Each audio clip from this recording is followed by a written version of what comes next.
Hello students, आज circle की इस वीडियो में हम कुछ डिस्कस और पॉइंट्स हैं हमारे पास जो डिस्कस करेंगे, जैसे कि parametric form of the circles, intercepts made by the circles on the axis, और भी कुछ पॉइंट्स हमारे पास हैं जो सर्कल के बहुत इंपॉर्टेंट पॉइंट्स हैं जिनको आज आपके सामने इस वीडियो में डिस्कस करेंगे।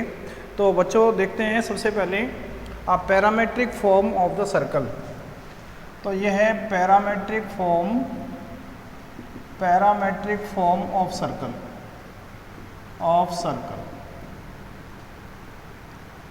Parametric form of circle.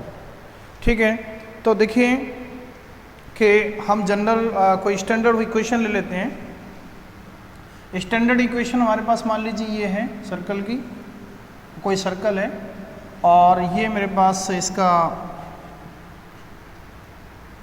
Coordinate system है, एक्स एक्सिस वाई एक्सिस। ये कोई सर्कल है जिसका सेंटर मैंने मान लिया बेटा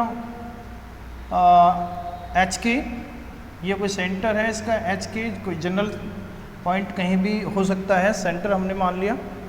ठीक है ना, इस पॉइंट को मैंने मान लिया बेटा ए। ठीक है ना, ए पॉइंट है ये, और इस एक्स एक्सिस के पहले एक लाइन मैंने ड्रॉ की जो कि जिसको मैंने मान लिया बी। ठीक है ना, और इस सर्कल पर कोई भी एक जनरल पॉइंट है जिसको मैंने मान लिया पी।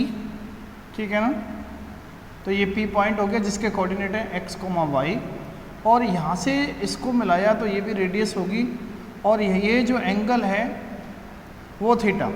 ठीक है ना, यहाँ से एक परपेंडिकुलर ड्रॉ कर दिया। ठीक है ना, ये परपेंडिकुलर ड्रॉ हो गया, इसको मैंने मान लिया एम। ठीक है ना, तो बच्चों ये एक डायग्राम है जिससे पैरामेट्रिक फॉर्म ऑफ सर्कल हम यहाँ से ड्राइव कर सकते हैं। तो देखिए बच्चों, यहाँ से अगर मैं ओरिजिन से देखूँ, जैसे मान लीजिए कि इसका जो सेंटर है वो एच के है, तो निश्चित रूप से ये डिस्टेंस यहाँ से यहाँ तक एच रही होगी, ये एच डिस्टेंस होगी हमारे पास। ठीक है ना, इस पॉइंट को हमने क्यू मान लिया, और इसको मैं नीचे लाऊंगा तो ये मैंने क्यू आर पॉइंट माना हुआ है। तो निश्चित रूप से ये डिस्टेंस कितनी होगी, एच होगी। ठीक है, ओ क्यू एच होगी, और ओ से लेकर के आर तक ये डिस्टेंस एक्स होगी। ठीक है ना, ये डिस्टेंस कितनी होगी, एक्स होगी, क्योंकि इसके पॉइंट के कोऑर्डिनेट कितने हैं, एक्स कोमा वाई। तो इसका जो एब्सिस है वो एक्स है, तो ये डिस्टेंस यहाँ से यहाँ तक ओ आर कितनी होगी, एक्स होगी, और यहाँ से यहाँ तक ये डिस्टेंस वाई होगी। ठीक है ना, तो ये डिस्टेंस होगी हमारे पास y, ये y होगी, और ये वाली जो डिस्टेंस है यहाँ से यहाँ तक, ये डिस्टेंस होगी हमारे पास k, ये k डिस्टेंस होगी। ठीक है ना, तो अब देखिए राइट एंगल ट्राइंगल में यहाँ पर एक आपको दिख रहा होगा कि A M P is the right angle triangle. Now in right triangle AMP, तो आप इसमें देखेंगे कि थीटा की जो वैल्यू है, देखो इस सर्कल का इक्वेशन आपने पता ही है कि इस इक्वेशन सर्कल का इक्वेशन क्या होगा। तो इस सर्कल का इक्वेशन होगा बेटा equation of circle equal to x minus h square plus y minus k square equal to, मान लिया मैंने इसकी रेडियस को मान लिया आर। ठीक है ना, आर इसकी रेडियस है, ये डिस्टेंस आर हो गई। तो स्टैंडर्ड फॉर्म आपने पढ़ी है जब सर्कल का सेंटर गिवन होता है और सर्कल पे कोई रेडियस उसकी दे रखी होती है। सेंटर और रेडियस अगर आपको पता है तो हम स्टैंडर्ड फॉर्म से सर्कल का इक्वेशन इजीली फाइंड कर सकते हैं। ठीक है बेटा, अब देखिए जब मेरे पास ये इक्वेशन है, सर्कल का डायग्राम आपके पास मौजूद है। ठीक है ना, अब क्या करना है, now in right triangle AMP। अब एक राइट ट्रायंगल AMP की बात करें तो आपको देखो यहाँ से मिलेगा कॉस थीटा की वैल्यू क्या मिलने वाली है, कॉस थीटा मिलेगा। कॉस थीटा क्या होता है, बेस अपॉन हाइपोटेन्यूज। बेस कितना है मेरे पास AM। ठीक है ना, बेस कितना है मेरे पास AM अपॉन हाइपोटेन्यूज कितना है AP। ठीक है ना, ये AP हो गया। अब AM की वैल्यू बताओ क्या होगी। देखो ए से एम तक की जो डिस्टेंस होगी वो क्या होगी कि अगर यहाँ से यहाँ तक डिस्टेंस हमारे पास क्या है x है, ये ओ क्यू डिस्टेंस कितनी है h है, तो क्यू आर कितनी हो जाएगी x में से h माइनस हो जाएगी, तो ये हो जाएगा x माइनस एच अपॉन और ए पी तो r है ये मेरे पास, ठीक है ना। तो यहाँ से cos थीटा आ गया, cos थीटा आ गया। तो यहाँ से बेटा अब आपको x की वैल्यू निकालनी है, तो x के जो कोऑर्डिनेट होंगे वो क्या होंगे, देखो x माइनस एच की वैल्यू हो गई r cos थीटा, और यहाँ से x की वैल्यू आ जाएगी h plus r cos theta, ठीक है ना, x की वैल्यू आ गई। अब इसी तरीके से हम साइन का फॉर्मूला लगाएंगे, sine theta equal to formula क्या होता है साइन का, perpendicular upon hypotenuse, it means P M upon A P, और पी एम की वैल्यू आपको पता ही है, देखो ये डिस्टेंस टोटल हमारे पास y है और ये डिस्टेंस यहाँ से यहाँ तक k है, क्योंकि ये वाली डिस्टेंस k है तो ये भी k होगी, ठीक है ना। तो आपको क्या करना है y में से, ठीक है ना, k को माइनस कर देंगे तो pm बच जाएगा, तो ये हो जाएगा y माइनस के अपॉन ए पी की वैल्यू क्या होगी बेटा, ए पी की वैल्यू होगी हमारे पास कितनी r, तो यहाँ से y माइनस के कितना आ जाएगा r साइन थीटा, ठीक है, और y की वैल्यू हो जाएगी k plus r sign theta, ठीक है ना। तो देखिए x और y दोनों वैल्यू मेरे पास आ चुकी हैं, ठीक है ना, h प्लस r कोस थीटा और k plus r sign theta, और यही है किसी भी सर्कल पर कोई भी एक जनरल पॉइंट लेते हैं तो वो जो है ना पैरामेट्रिक फॉर्म में जो इक्वेशन आएगा वो क्या होगा, x equal to h plus r cos theta और y equal to k plus r sine theta, ठीक है ना। पैरामेट्रिक इक्वेशन ऑफ सर्कल, ठीक है ना, क्या होगा, x equal to h plus r cos theta and y equal to k plus r sine theta, ठीक है ना। तो यहाँ पर थीटा पैरामीटर ले लिया है, तो इसलिए यहाँ से इक्वेशन जो बनेगी वो क्या होगी, x equal to h plus r cos theta, y equal to k plus r sine theta. इससे आप इक्वेशन फाइंड भी कर सकते हैं, ठीक है ना, इसकी हेल्प से आप रेडियस भी फाइंड कर सकते हैं, ठीक है, सेंटर भी आपको यहाँ से मिल जाएगा।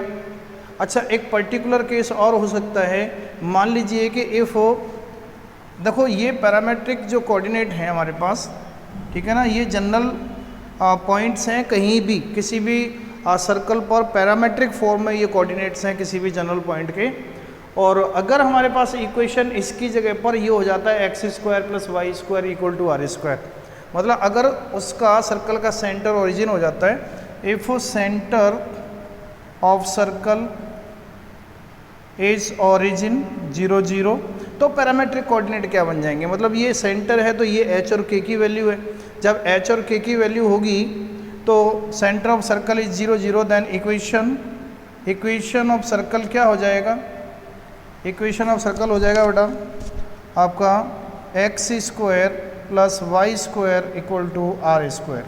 तो ये मेरे पास एक सर्कल का इक्वेशन हो जाएगा।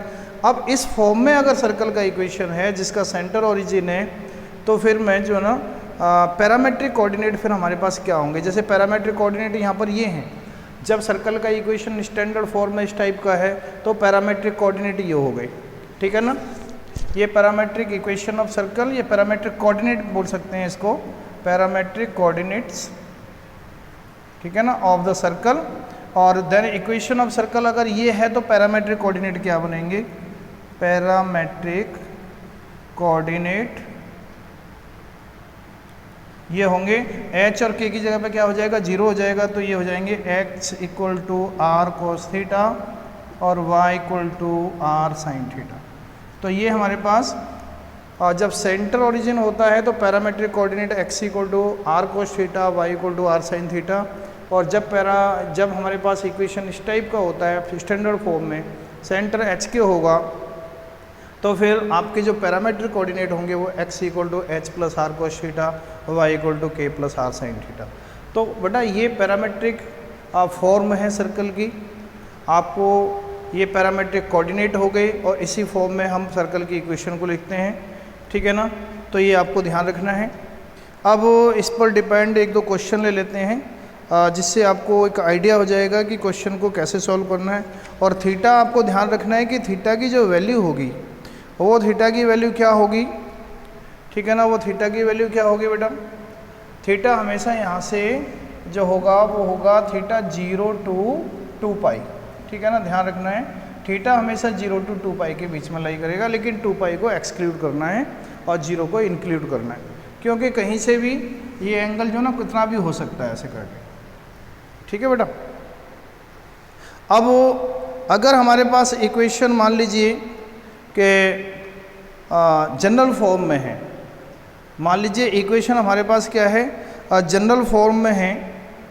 If equation is in general form, if equation is in a general form, अगर इक्वेशन जनरल फॉर्म में है,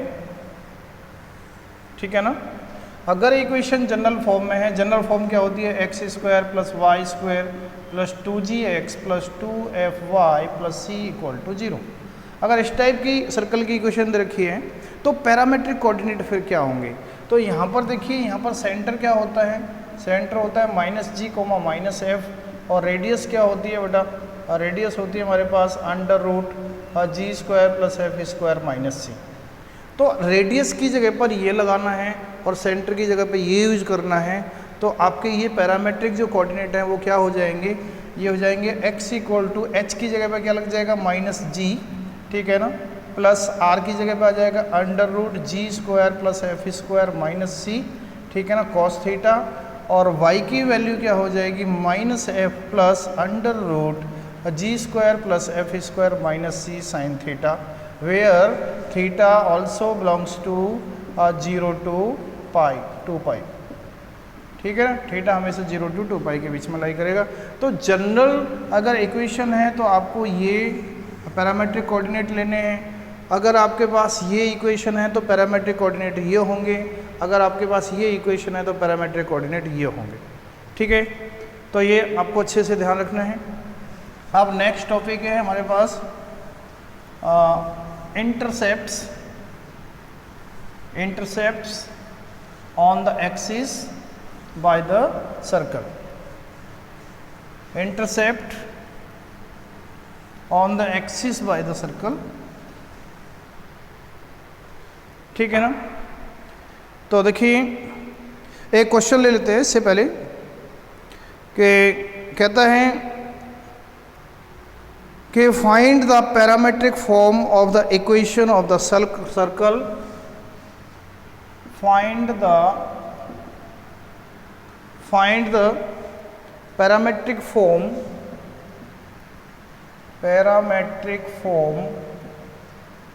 of the circle,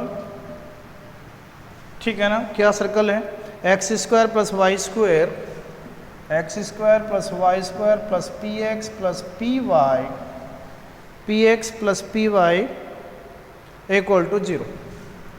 तो इस जो सर्कल की पैरामेट्रिक फॉर्म क्या होगी, ठीक है ना, इसकी पैरामेट्रिक फॉर्म बनानी है तो बेटा इसके लिए हमें क्या करना पड़ेगा कि सेंटर और रेडियस दोनों निकालने पड़ेंगे। तो देखो सेंटर क्या होगा, इसका सेंटर आपको बताया था कि x का जो कोफिशिएंट है उसका हाफ करके साइन चेंज करना है, तो x का कोफिशिएंट p है तो p का हाफ करेंगे p/2, और प्लस का है तो माइनस हो जाएगा -p/2, और यहाँ भी -p/2, तो ये तो हो गया सेंटर। और ये तभी करना है जब x² y² का कोफिशिएंट 1 होगा। ध्यान रखना, अगर यहाँ पर 2x² प्लस 2y² होगा तो हमें पहले 2 से डिवाइड करना होगा इक्वेशन को। x² y² के दोनों कोफिशिएंट हमेशा इक्वल होने चाहिए और यहाँ पर 1 1 होने चाहिए, तभी हम सेंटर इस तरीके से फाइंड करेंगे। अच्छा, रेडियस क्या होगी, √g² प्लस f² -c। तो देखो g² ये -g की वैल्यू है, तो ये g² कितना हो जाएगा p²/4, प्लस ऐसे ही हो जाएगा p²/4, और -c की वैल्यू यहाँ 0 है, तो ये बन जाएगा हमारे पास इक्वल टू √p²/2, और that is equal to p/√2। तो ये हो गई हमारे पास r की वैल्यू, p/√2 आ गई। अब हमारे पास जो पैरामेट्रिक फॉर्म होती है वो क्या होती है, पैरामेट्रिक फॉर्म क्या होती है बेटा, parametric form x equal to h plus या फिर जनरल फॉर्म में है तो इक्वेशन क्या होता है माइनस जी प्लस, वो सारी चीज़ें वही हैं, आप ऐसे भी लिख सकते हैं एच प्लस, ठीक है ना, आर कोस थीटा और Y equal to k plus r sine theta, यही थी। तो आप देखो एच की और के की वैल्यू आपको मिल चुकी है, एक्स इक्वल टू एच की वैल्यू कितनी है, क्योंकि यहाँ पर सेंटर लगाना है, सेंटर कितना माइनस पी बाई टू, तो ये हो जाएगा minus P by two plus R की वैल्यू कितनी है P by root two cos theta, ठीक है ना। एक्स इक्वल टू ये बन जाएगा minus P by two plus P by root two cos theta और वाई की वैल्यू हो जाएगी minus P by two plus P by root two sine theta. तो this is the parametric form of the circle. तो ये parametric form हो गई। अच्छा, कभी ये पूछ ले कि find the centre of the circle X equal to minus one plus two cos theta, find the circle, find the centre of the circle of क्या है X equal to minus one plus two cos theta और Y equal to 3 प्लस 2 sine theta. ये parametric form में equation given है, ठीक है ना। ये जो इक्वेशन दे रखा है वो पैरामेट्रिक फॉर्म में है, तो इससे हमें सेंटर फाइंड करना है।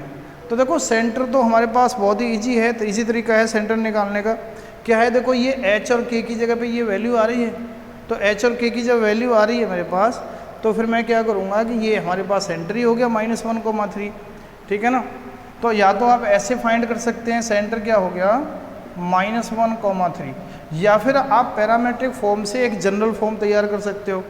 पैरामेट्रिक फॉर्म से अगर जनरल फॉर्म तैयार कर ली तो उससे भी आपका सेंटर आ जाएगा। कैसे आ जाएगा, देखिए इसको -1 को मैं इधर ले जाऊंगा तो क्या हो जाएगा x + 1 equal to 2 cos theta, और यहाँ से हो जाएगा y - 3 equal to 2 sine theta. यहाँ से बेटा हो जाएगा हमारे पास x + 1/2 equal to cos theta, और यहाँ से हो जाएगा y - 3/2 equal to sine theta. अब मैं क्या करूँगा कि दोनों को स्क्वायर करके ऐड कर दूंगा, तो ये हो जाएगा x + 1/2 का होल स्क्वायर प्लस y - 3/2 का whole square equal to cos square theta plus sine square theta, ये 1 हो जाएगा। और ये नीचे देखो स्क्वायर करूँगा तो ये बन जाएगा x + 1 का whole square x + 4 plus y - 3 का whole square upon 4 plus y - 3 का whole square upon 4, that is equal to, अब 4 का उधर मल्टीप्लाई कर दो, क्रॉस मल्टीप्लाई हो जाएगा, तो ये बन जाएगी। तो देखो ये स्टैंडर्ड फॉर्म में इक्वेशन आ गया सर्कल का, जिससे हमें सेंटर पता चलेगा। और सेंटर क्या होगा हमारे पास, देखो x प्लस, मैंने बताया था आपको कि अगर साइन पॉजिटिव है तो माइनस लेना है, तो ये -1 और यहाँ माइनस साइन है तो ये प्लस लेना है, तो सेंटर हो गया -1,3, ठीक है ना। तो इस तरीके से आप इसको सॉल्व कर सकते हैं। चलिए नेक्स्ट है topic intercept on the axis, ठीक है ना। Intercept made on the axis, intercepts made on the axis by the circle. Intercept made on the axis by the circle। अब सर्कल का इक्वेशन दे रखा है x² + y² + 2gx + 2fy + c = 0, ठीक है।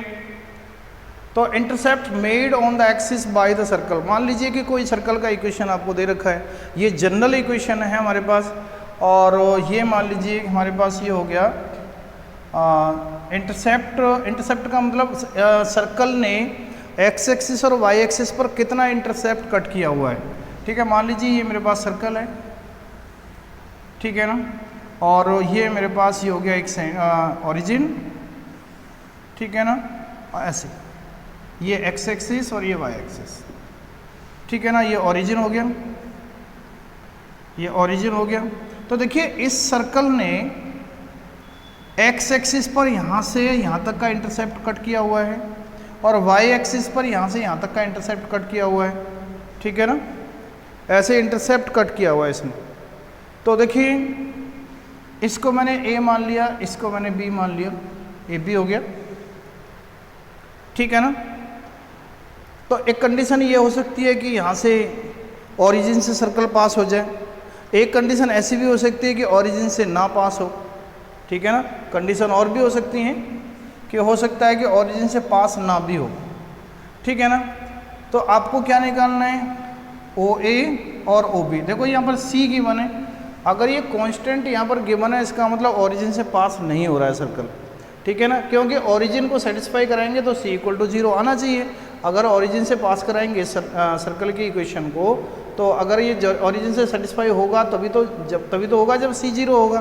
तो इसलिए सी 0 यहाँ पर सी अगर कोई वैल्यू है, मान लीजिए सी की जगह पे कोई नॉन जीरो वैल्यू है, तो इसका मतलब सर्कल ओरिजिन से पास नहीं हो रहा है। तो मैंने क्या किया कि मैं इसको एक ऐसे नहीं कर सकता। अगर मैंने मान लिया कि ये सी है इसके अंदर, तो फिर मैं ओरिजिन से पास नहीं कराऊंगा इसको, ठीक है ना। फिर मैं ऐसे पास करा दूं कि मान लीजिए ये है, ठीक है, और ऐसे ये मान लीजिए, इस तरीके से हमने मान लिया इसको। ये ओरिजिन हो गया, ये हो गया एक्स एक्सिस और ये हो गया वाई एक्सिस, ठीक है, क्योंकि सी नॉन जीरो नंबर है। अब सी नॉन जीरो नंबर है तो देखिए इसको मैंने मान लिया पी, ये ए मान लीजिए, इसको बी मान लिया, इसको सी मान लिया, ये हो गया डी, ठीक है ना, ए बी सी डी। तो इस सर्कल ने एक्स एक्सिस पर कितना इंटरसेप्ट काटा, ए से लेकर के बी तक, तो इसी को कहते हैं एक्स इंटरसेप्ट। ये एक्स इंटरसेप्ट है, इसकी लेंथ बतानी है। और एक ये भी इंटरसेप्ट है, ये वाई इंटरसेप्ट है, मतलब वाई ने कितना इंटरसेप्ट काटा, ठीक है ना, सर्कल ने वाई एक्सिस पर कितना इंटरसेप्ट काटा हुआ है। ये आपका सी डी जो है वो आपका वाई इंटरसेप्ट है और ये एक्स इंटरसेप्ट है, ठीक है ना। तो एक्स इंटरसेप्ट कितना है, एक्स इंटरसेप्ट है हमारे पास, एक्स इंटरसेप्ट है हमारे पास ए बी, और वाई इंटरसेप्ट कितना है, और वाई इंटरसेप्ट है हमारे पास C D. X intercept A B, Y intercept है हमारे पास सी डी, ठीक है। ये हमारे पास सेंटर हो गया सर्कल का, ये सेंटर है, इसको मैंने ओ मान लिया। और जब सर्कल की इक्वेशन हमारे पास ये है तो सेंटर आपको पता ही होगा क्या होगा, माइनस, इसको ओ नहीं मान सकता क्योंकि ओ हमारे पास ओरिजिन है, तो इसको मैं ओ डैश मान लेता हूँ, ठीक है ना। और ये हो गया माइनस जी कोमा माइनस एफ, ये हो गया इसका सर्कल का सेंटर, ठीक है ना।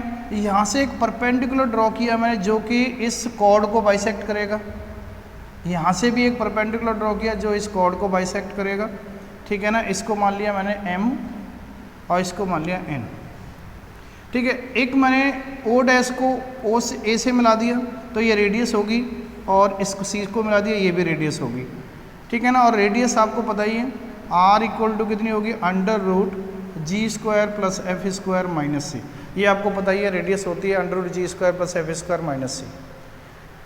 तो अब देखिए कि मेरे को क्या निकालना है, सी डी निकालना है और ए बी निकालना है, ठीक है ना। तो आप मेरे को ये बता दो कि अगर मैं ए एम का डबल कर दूं, ए एम का डबल कर दूं तो ये डिस्टेंस कितनी हो जाएगी, ए एम का डबल ए बी हो जाएगा। तो मुझे तो ए एम निकालना है, ए एम का डबल कर देना है तो ए बी आ जाएगा।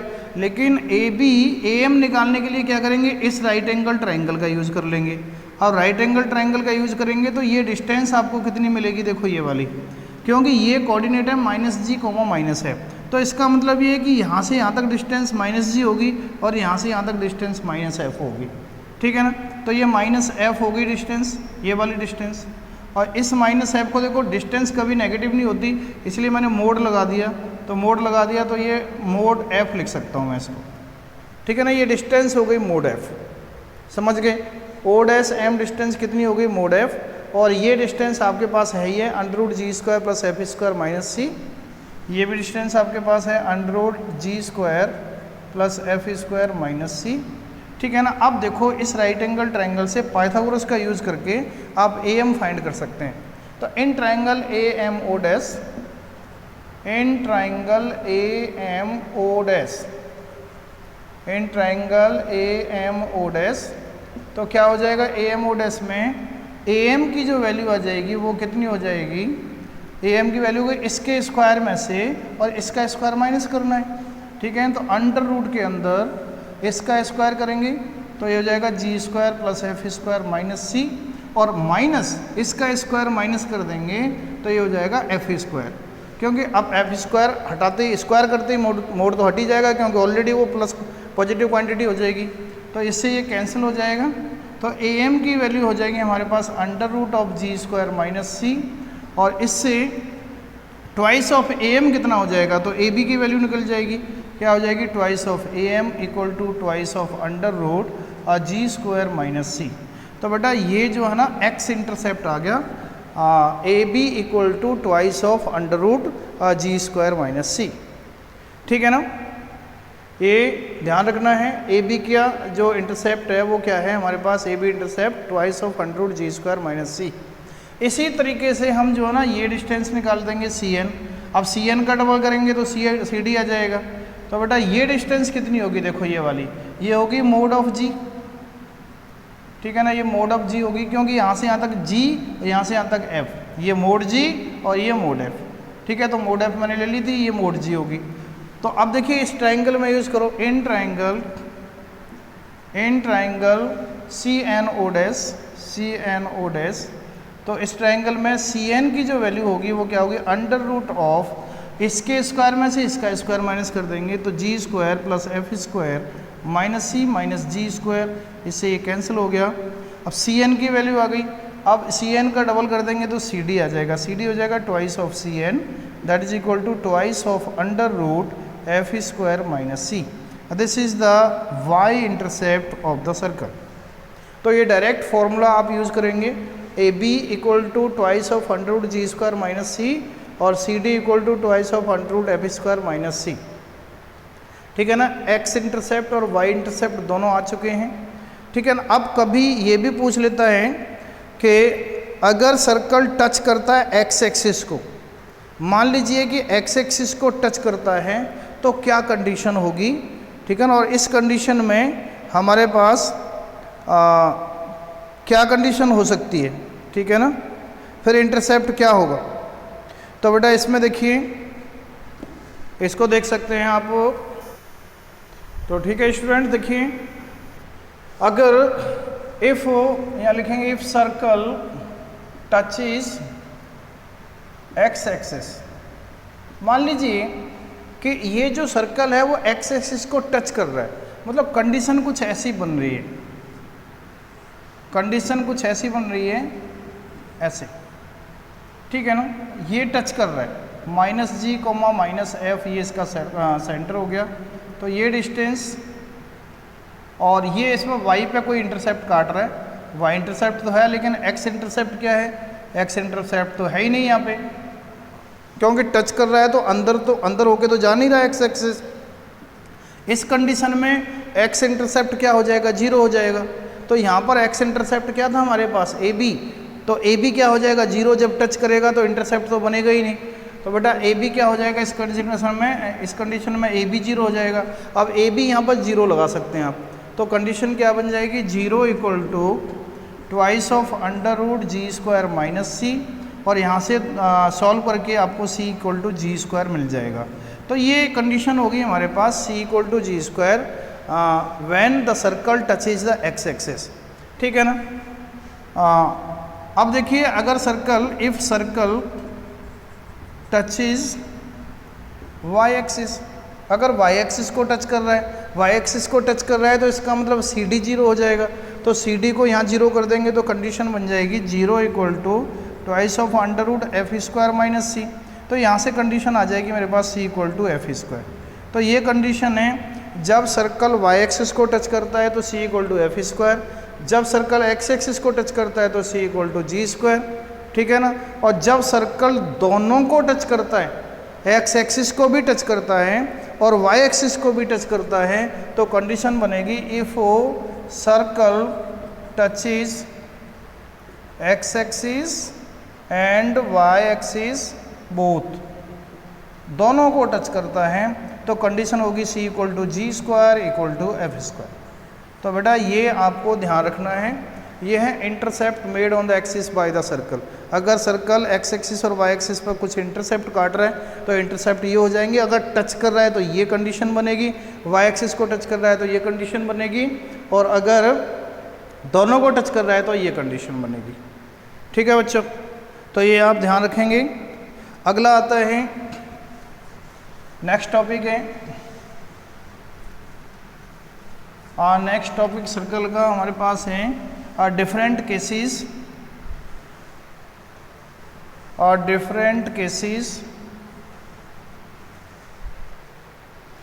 different forms of the equation of a circle, different forms of circle। ठीक है ना, different form of the circle. अब डिफरेंट फॉर्म क्या है कि व्हेन द सर्कल, पहली फॉर्म है जब circle, number 1, when circle passing through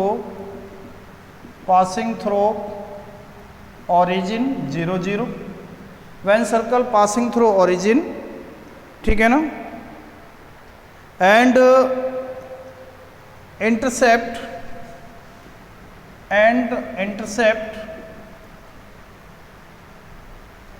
intercepts made by it on x-axis and y-axis are alpha and beta respectively। ठीक है ना, तो वो कह रहा है कि सर्कल जो ना ओरिजिन से पास हो रहा है और एक्स एक्सिस और वाई एक्सिस पर इंटरसेप्ट काट रहा है अल्फा एंड बीटा। ठीक है ना, तो ये मान लीजिए एक सर्कल हो गया मेरे पास, और ये जो है ना, जैसे कि पहले एक डायग्राम बनाया था, ओरिजिन से सर्कल पास हो रहा है, और ये जो है ना ए पॉइंट है, ये बी पॉइंट हो गया। ठीक है ना, ये डिस्टेंस हमारे पास यहाँ से यहाँ तक क्या है, अल्फ़ा डिस्टेंस है, ये अल्फ़ा, ठीक है ना, और ये बीटा डिस्टेंस है, मतलब ये बीटा इंटरसेप्ट जो है ये दे रखा है। ये जो अंदर का पार्ट है वाई एक्सिस का, ये वाई इंटरसेप्ट है, इसकी लेंथ दे रखी है बीटा, और अंदर का पार्ट जो एक्स एक्सिस का सर्कल के अंदर है, ये इसको कहते हैं एक्स इंटरसेप्ट, और ये लेंथ दे रखी है आपको अल्फ़ा। तो देखिए बेटा, ये 90 डिग्री का एंगल हो गया आपका, ये आप जानते हैं।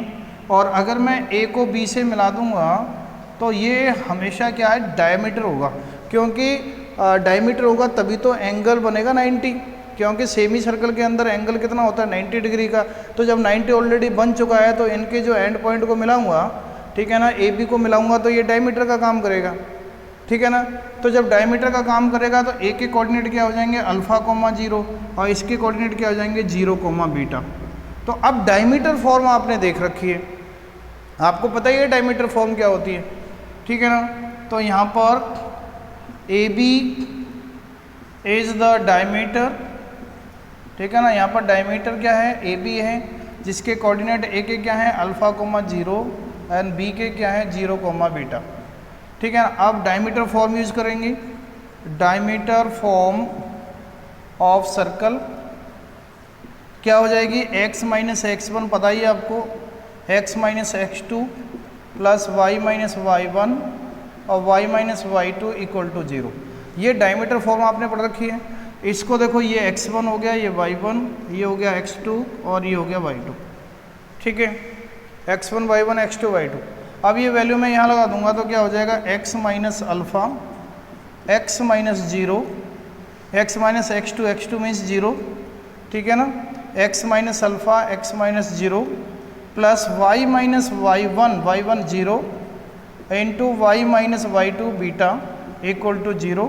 इसका मल्टीप्लाई कर दूंगा तो ये हो जाएगा x square minus alpha x, इसका कर दूंगा y square minus beta y equal to 0, और यहाँ से मेरे को मिल जाएगा x square plus y square minus alpha x, ठीक है, minus beta y equal to 0। This is the equation of circle when it passes through the origin and cut off the intercepts alpha and beta on the x axis and y axis। ठीक है ना, तो बेटा ये formula अब है आपका। अगर इस टाइप की कंडीशन आती है तो ये इक्वेशन आपको लिखना है। ठीक है ना, अब दूसरी कंडीशन आती है कि when the circle touches x axis, जब सर्कल एक्स एक्सिस को टच कर रहा है। Number 2 second condition, when circle touches the x axis, जब एक्स एक्सिस को टच कर रहा है, मान लीजिए सर्कल ये है और एक्स एक्सिस को टच कर रहा है, केवल ऐसे जा रहा है, ठीक है ना, ओरिजिन है, तो इसका सेंटर को मैंने मान लिया अल्फा बीटा। मान लो कि मैंने इसका सर्कल मान लिया, सर्कल का जो सेंटर है वो अल्फा बीटा मान लिया, ओ पॉइंट है ये, इसको मैंने पी मान लिया, पी पॉइंट है, अल्फा बीटा। अब यहाँ से देखिए ये मैंने परपेंडिकुलर डिस्टेंस ड्रॉ कर दी एक्स एक्सिस पे, तो ये 90 एंगल पर, क्योंकि ये पॉइंट ऑफ कांटेक्ट होता है तो 90 एंगल पर जाएगी। अब सुनिए कि सेंटर अल्फा बीटा है, कहीं भी हो सकता है, ठीक है ना, लेकिन ये डिस्टेंस कितनी होगी, ये डिस्टेंस होगी बेटा बीटा। देखो बीटा ही होगी, क्योंकि यहाँ से देखो ये अल्फा बीटा पे पहुँचना है, तो ओरिजिन से पहले अल्फा जाएंगे फिर बीटा जाएंगे, तो ये डिस्टेंस अल्फा होगी और ये डिस्टेंस पूरे बीटा होगी, तो इसका मतलब रेडियस भी बीटा होगी इसकी, क्योंकि ये रेडियस का भी काम करेगी। तो इक्वेशन क्या हो जाएगा, स्टैंडर्ड फॉर्म लगाएंगे, तो x माइनस अल्फा का whole square plus y minus beta का whole square equal to radius का स्क्वायर, और रेडियस क्या है बीटा, तो ये हो जाएगा बीटा का square. This is the required equation of circle when it touches the x axis only, ठीक है ना। अब नेक्स्ट कंडीशन क्या है, सेकंड हो गया। अब थर्ड है कि अगर सर्कल y एक्सिस को टच करता है तो क्या होगा, ठीक है, इक्वेशन, अगर सर्कल y एक्सिस को टच करता है, थर्ड कंडीशन में, if circle touches y axis only, ठीक है ना, y एक्सिस को टच करता है, सर्कल ये हो गया, और ये y एक्सिस को टच कर रहा है, ठीक है ना, x axis y axis, centre है हमारे पास अल्फा बीटा, ठीक है ना, इसको मैंने P मान लिया, ये O है, तो ये देखो ये जो है ना रेडियस का काम करेगा, और यहाँ से एक परपेंडिकुलर डाल दूँ ये, तो अब ये पॉइंट अल्फा बीटा है, तो यहाँ से यहाँ तक डिस्टेंस कितनी होगी, अल्फा होगी, ठीक है ना, और ये डिस्टेंस कितनी होगी, बीटा होगी, ठीक है ना बेटा। तो आप ये देखो कि ये रेडियस का काम कर रहा है, तो ये रेडियस कितनी हो गई, ये तो अल्फा है, क्योंकि ये भी तो अल्फा होगा फिर, तो यहाँ से भी सेंटर और रेडियस मेरे को मिल गया। तो इक्वेशन ऑफ सर्कल क्या हो जाएगा, x माइनस अल्फा का whole square plus y minus beta का whole square equal to alpha square, क्योंकि रेडियस कितनी है अल्फा, अल्फा स्क्वायर। तो ये हो जाएगा, यहाँ से देखो x माइनस अल्फा का स्क्वायर था प्लस y माइनस बीटा का whole square equal to beta square, अगर सर्कल टच करता है x एक्सिस को तो बीटा स्क्वायर आएगा, और वहाँ पर रेडियस अल्फा स्क्वायर आ जाएगी। तो ये हमारे पास थर्ड कंडीशन हो गई, ठीक है ना। नेक्स्ट है हमारे पास है अगर दोनों को टच करता है, मान लीजिए दोनों को टच करता है, if circle touches both x axis and y axis दोनों को टच करता है, तो मान लीजिए दोनों को टच कर रहा है तो सर्कल ऐसे बनेगा, ठीक है ना, ये x को भी टच कर रहा है y को भी टच कर रहा है।